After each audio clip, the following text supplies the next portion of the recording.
بسم اللہ الرحمن الرحیم۔ سن سکو تو سنو میں خوش آمدید۔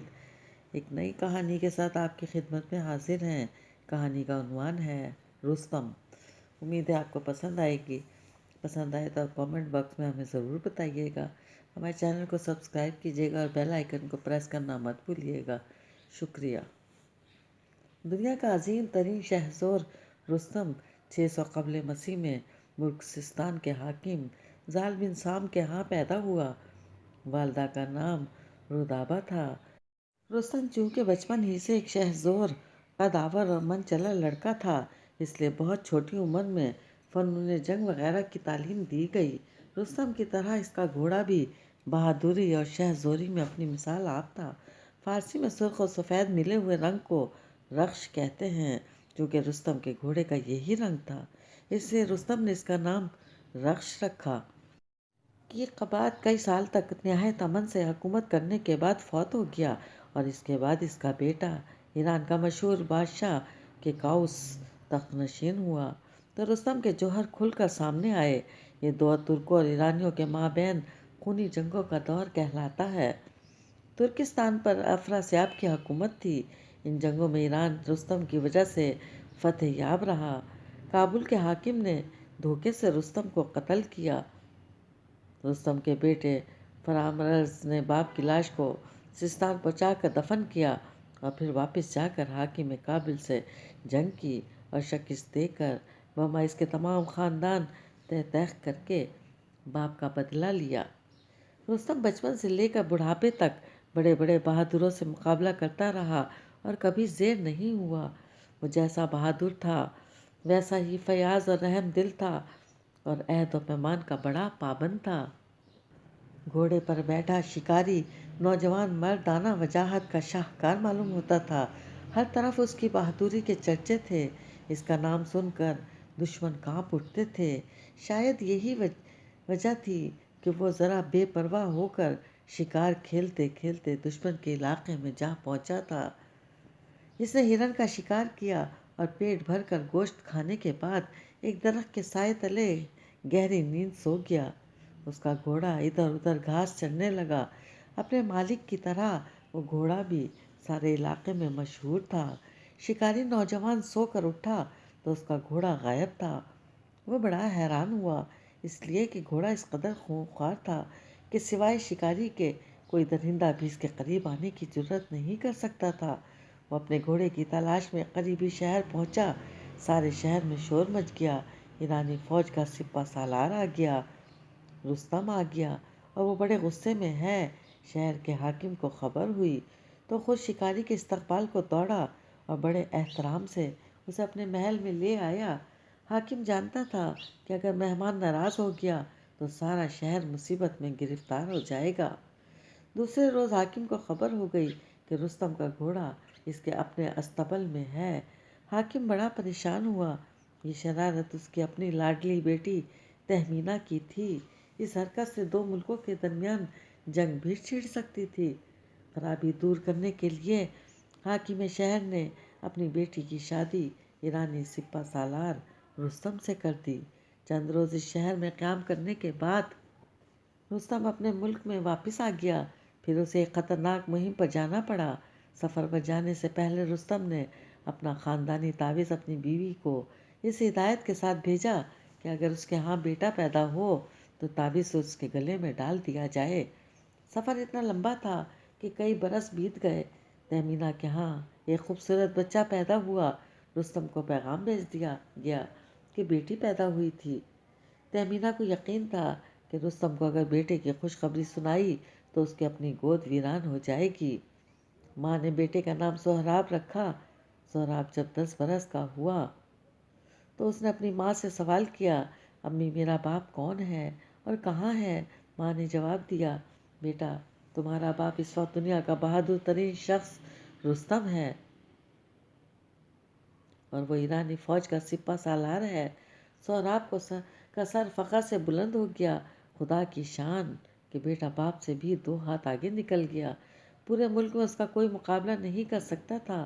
یہ خبر ترک بادشاہ افراسیاب کو ہوئی تو وہ بہت خوش ہوا، کیونکہ ترک اور ایرانیوں میں زبردست جنگ چھڑ چکی تھی۔ اس نے نوجوان سہراب کو اپنے دربار میں طلب کیا اور اسے اپنی فوج کا سپہ سالار بنا دیا۔ اسے یہ پٹی بھی پڑھائی کہ ایرانی بڑے ظالم لوگ ہیں اور ترکوں کو ہمیشہ ستاتے رہتے ہیں۔ سہراب گھر آیا تو چپ چپ سا رہنے لگا۔ ماں اس کی حالت دیکھ کر بڑی پریشان ہوئی۔ ایک روز ماں نے پوچھا، بیٹا تم کیا سوچتے رہتے ہو؟ سہراب نے ادب سے جواب دیا، میں ظالم ایرانیوں کو شکست دے کر اپنے باپ کو ایران کا حاکم بنا دوں گا، اس لیے اپنے باپ سے میری ملاقات بہت ضروری ہو گئی ہے۔ یہی سوچتا رہتا ہوں کہ یہ ملاقات کیسے ہو۔ یہ تو بڑی آسان سی بات ہے، ماں نے جواب دیا، تم ایرانی لشکر میں جا کر اپنا تعویذ دکھا دینا، رستم تمہیں فوراً پہچان لے گا۔ ترک بادشاہ افراسیاب کو جب پتہ چلا کہ سہراب اپنے باپ سے ملاقات کے لیے بے چین ہو رہا ہے تو اس نے سوچا کہ اگر باپ بیٹا مل بیٹھے تو اس کی بادشاہت کا خاتمہ ہو جائے گا۔ اس نے پکا انتظام کر لیا کہ یہ ملاقات سوائے میدان جنگ کے اور کسی جگہ ہونے نہ پائے۔ دونوں میں سے ایک کی موت یقینی تھی اور اسی میں بادشاہ کا فائدہ تھا۔ ایران اور ترک فوجیں آمنے سامنے پڑاؤ ڈالے ہوئے تھیں۔ سہراب نے ایک ٹیلے پر چڑھ کر دشمن فوج کا جائزہ لیا جس کا سپہ سالار اس کا اپنا باپ تھا۔ وہ جلدی سے اپنے باپ کے پاس پہنچ جانا چاہتا تھا۔ وہ یہ بھی نہیں چاہتا تھا کہ اس کے ساتھیوں کو اس کی خبر ہو جائے۔ اس نے ہر ممکن کوشش کی مگر کسی نے اسے رستم کا پتہ نہ بتایا۔ سورج طلوع ہوا تو طبل جنگ بجا۔ دستور کے مطابق دونوں فوجوں میں سے ایک ایک شہزور نکلا تاکہ اپنی اپنی فوج کی برتری ثابت کر سکے۔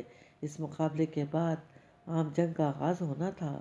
عجیب نظارہ تھا، ایک طرف سے رستم نکلا، دوسری طرف سے سہراب میدان جنگ میں اترا۔ دونوں نے بڑے غور سے ایک دوسرے کو دیکھا۔ رستم کو دشمن کا چہرہ اتنا پیارا لگا کہ بے اختیار اسے چومنے کو دل مچلنے لگا۔ ادھر سہراب کی نگاہوں بھی بزرگ حریف کے اطراف میں جھکی جا رہی تھیں، مگر وہ تو میدان جنگ تھا۔ محترم جنگ سے پہلے اپنا نام تو بتا دیں، سہراب نے بڑے ادب سے کہا۔ عزیزم، یہ میرے اصول کے خلاف ہے، رستم نے جواب دیا، کیونکہ اگر میں اپنا نام بتا دوں تو دشمن میدان چھوڑ کر بھاگ جاتا ہے اور لڑائی کا مزہ خراب ہو جاتا ہے۔ رستم کے اس جواب پر سہراب کو غصہ آ گیا۔ یہ اس کی زبردست توہین تھی۔ اس کے جسم میں طاقت کا طوفان چھپا ہوا تھا۔ اس نے گرج کر رستم پر حملہ کر دیا۔ یہ ایک زبردست جنگ تھی، جیسے دو مست ہاتھی آپس میں لڑ رہے ہوں۔ دونوں فوجیں دم بخود کھڑی دیکھ رہی تھیں۔ اچانک نوجوان سہراب نے بوڑھے رستم کو سر سے بلند کر کے زمین پر پٹخ دیا اور سینے پر بیٹھ کر اس کا گلا کاٹنے لگا۔ رستم نے اس کی آنکھوں میں آنکھیں ڈال کر بڑی بے خوفی سے کہا، نوجوان، معلوم ہوتا ہے کہ تم لڑائی کے آداب سے واقف نہیں ہو۔ دشمن کو ایک موقع ضرور دیا جاتا ہے۔ اگر تمہیں اپنے بازوؤں کی طاقت پر اعتبار نہیں تو بے شک میرا گلا کاٹ دو۔ ادھر سہراب کی گرفت بھی خنجر پر ڈھیلی پڑ چکی تھی۔ اس نے رستم کو چھوڑ دیا اور لڑائی دوسرے دن تک ملتوی ہو گئی۔ سہراب اپنی فوج میں پہنچا تو بادشاہ کے سکھائے پڑھائے لوگوں نے بڑے دکھ سے کہا، آپ نے دشمن پر فتح پا کر اسے ختم کیوں نہ کر دیا؟ سہراب نے پھر پوچھا، کیا وہ رستم تھا؟ لوگوں نے جواب دیا، نہیں نہیں، وہ رستم نہیں تھا۔ سہراب نے مسکرا کر کہا، اگر وہ رستم نہیں تھا تو میں کل پھر اس کو گرا لوں گا۔ دوسرے روز پھر سہراب نے حریف کو گرا لیا اور اس دفعہ بھی اس نے رستم کو ایک اور موقع دے دیا۔ اس روز جب رستم میدان جنگ سے واپس آیا تو اس کا دل خون کے آنسو رو رہا تھا۔ اسے بے بس کر دینے والا نوجوان آخر کون ہے اور اس کے مقابلے میں اس کی طاقت کیوں ختم ہو جاتی ہے اور اس کا دل کیوں چاہتا ہے کہ اس خوبصورت نوجوان سے وہ جان بوجھ کر شکست کھا جائے؟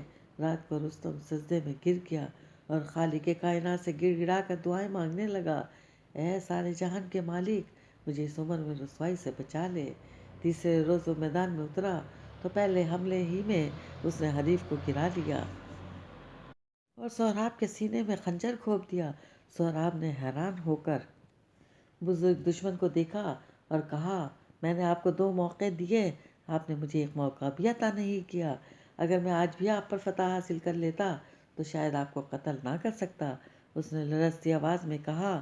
رستم یہ سن کر دکھ بھری نظروں سے نوجوان کو دیکھنے لگا۔ اس نے بڑے عجیب انداز میں کہا، اے میرے قاتل اور اپنے خاندان کے دشمن، اپنی جان بچا کر فوراً بھاگ جا۔ لیکن تو کہاں جا سکتا ہے؟ پہاڑوں کی چوٹیوں پر چڑھ جائے یا سمندر کی تہہ میں چھپ جائے، تیرا باپ تجھے ڈھونڈ نکالے گا اور تیرا وہ حشر کرے گا جو کسی نے نہ دیکھا نہ سنا۔ رستم کا دل زور زور سے دھڑکنے لگا۔ کون ہے تیرا باپ، اے بد نصیب نوجوان؟ رستم نے کہا۔ سہراب نے جواب دیا، ایرانی فوج کا سپہ سالار رستم۔ اور پھر اس نے کانپتے ہاتھوں سے اپنا خاندانی تعویذ اسے دکھایا اور اس کے ساتھ ہی اس کی روح پرواز کر گئی۔ رستم کو محسوس ہوا جیسے اس کے دل میں زہریلا تیر اتر گیا ہو۔ اس نے چیخ مار کر اپنے بیٹے کی لاش کو سینے سے لگا لیا، اپنے سر پر خاک ڈالی اور خون کے آنسو رونے لگا۔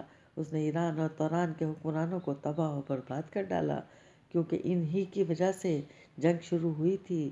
آخر ایک روز نہایت ہی گھٹیا سازش کے نتیجے میں زمانے کا شہسور انسان موت کا شکار ہو گیا۔ وہ خود تو زمانے میں نہیں ہے، لیکن آج اس کی داستان، اس کا چرچا ہر زبان پر ہے۔